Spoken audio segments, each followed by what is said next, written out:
back again with me. How are you all? I hope you are always in good healthy. Okay, in this video, time I will convey a brief material about understanding of the course of done seizing the termination of employment. Assalamualaikum warahmatullahi wabarakatuh. I am Mukas Al-Ajri from Technocrat Indonesia University, Department of Management. Well, let's go straight to the material.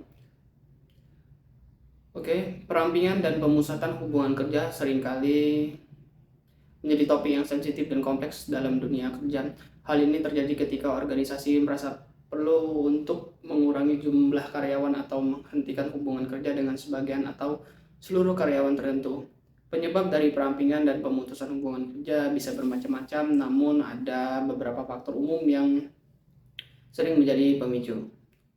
Berikut faktor-faktornya. Yang pertama yaitu ada perubahan kondisi ekonomi. Salah satu penyebab utama perampingan dan pemutusan hubungan kerja adalah perubahan kondisi ekonomi yang membuat organisasi mengalami kesulitan keuangan. Kondisi ekonomi yang lemah, penurunan penjualan atau perubahan dalam industri dapat memaksa organisasi untuk mengurangi biaya dengan memangkas jumlah karyawan. Berikutnya yang kedua yaitu perubahan kebijakan organisasi. Ketika organisasi mengalami perubahan strategi atau struktur, seringkali memerlukan penyesuaian dalam jumlah karyawan.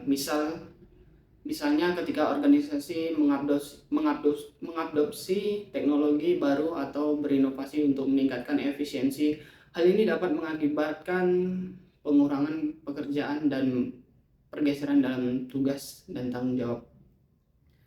Oke, berikutnya yaitu yang ketiga ada kinerja karyawan yang kurang memuaskan.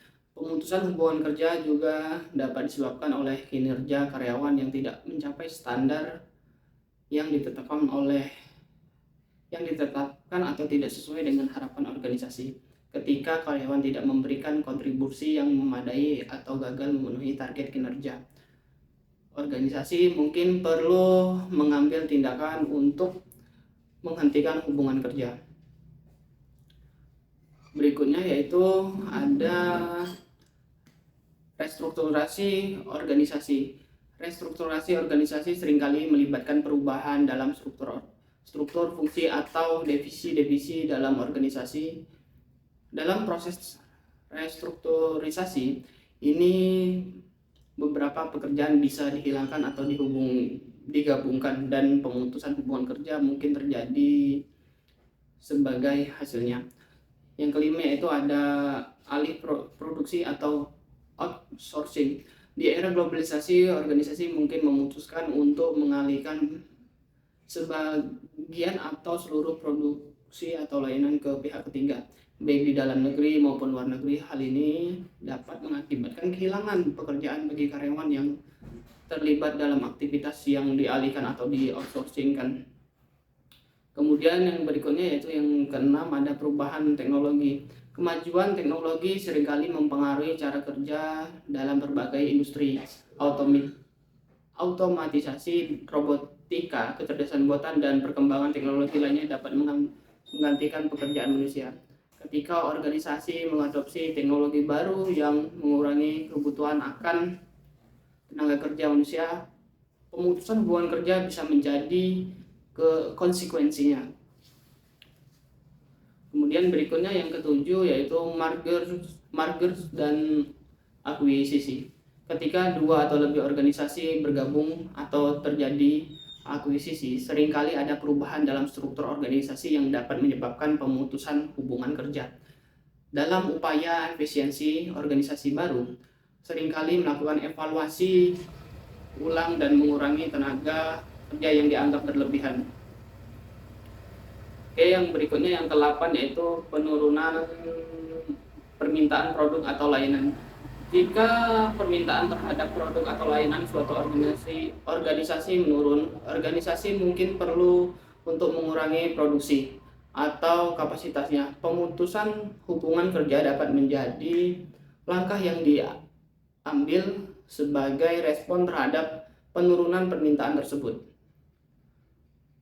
Oke, baiklah. Dalam setiap situasi perampingan atau pemutusan hubungan kerja, penting bagi organisasi untuk mempertimbangkan dan memberikan perlindungan kepada karyawan yang terkena dampak.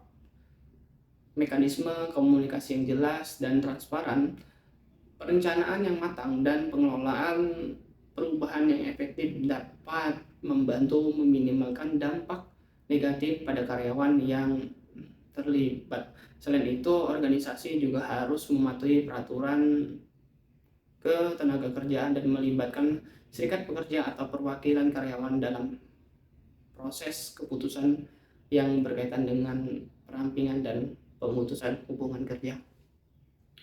Oke, baiklah teman-teman, mungkin itu saja materi yang dapat saya sampaikan.